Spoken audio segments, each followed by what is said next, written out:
Ashley Carr, and I'm going to share with you 10 facts that you did not know about African American language. So, let's whip on right into it. For one, Mandarin is a language, Hindi is a language. African American language is an entire language. It's not broken English, it's not slang, and it's not improper ways to speak. Some other words for African American language include Ebonics, African American vernacular, and a host of others. All of these terms mean the same thing essentially. They just change as time progresses. Number 2.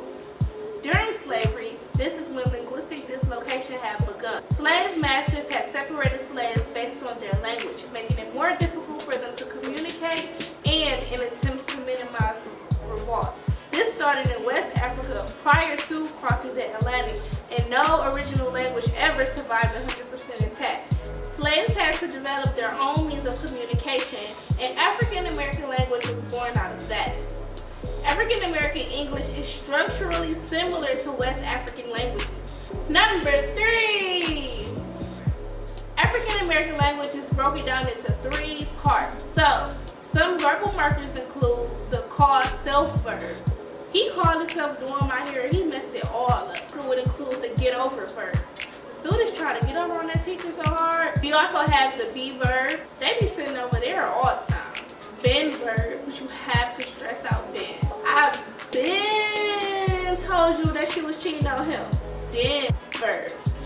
I done went up there and messed up all the stuff over there. Slang is not an entire language. Slang is words or phrases that go in and out of style over periods of time. Number 4. And we have zero copula. For example, no, we straight. We also have steady. She's steady running her mouth after she got beat up yesterday. Possessive as absent. I'm braiding Tiffany hair. Negative inversion. Ain't nothing gonna change. Number 5. So, what is it? It's a myth. Yes, there's no real standard or no clear origins. We were taught a lie our whole lives. Bruh. So let's think about a unicorn. You can't recall exactly where you learned about unicorns because it's something we picked up throughout our life, and it was a mental image that we were socialized to. And that is the same thing with standard American English. We have been socialized this mental image of what it sounds like, probably have been corrected a gazillion times, and it tends to be the language of the educated. Number 6. The English that, with respect to spelling, grammar, pronunciation, and vocabulary, is substantially uniform. That is established by usage in the formal and informal speech and writing of the educated. Who are they referring to as educated? Whose eyes are they looking through? If I have a degree and speak with African American language, does that mean I'm not educated? They went on to say that it is widely recognized as acceptable wherever English is spoken and understood. They basically didn't leave out the uneducated.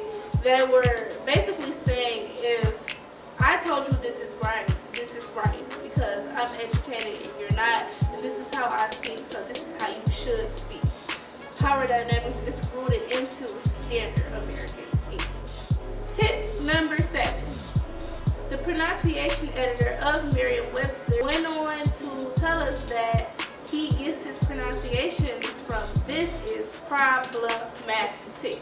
That the pronunciation editor of the dictionary is looking for ways to pronunciate certain words to demise and denounce any other language, specifically African American language, and elevate standard American English.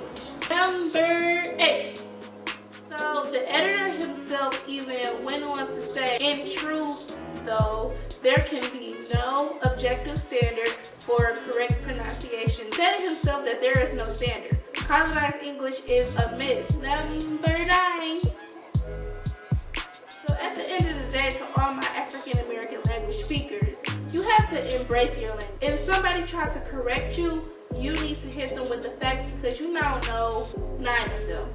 You don't have to switch between your authentic self and standard American English. If you want to, that's cool. It's just like saying you're not good enough and you should prescribe to be to my level when you're in this space, which is not true. You are important always, always.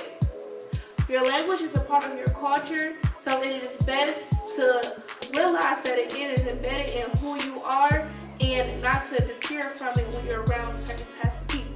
Don't be ashamed of African American language. Stand tall, speak up, speak loud, and speak proud. I'm Ashley Carr, and I'm whipping up out of it.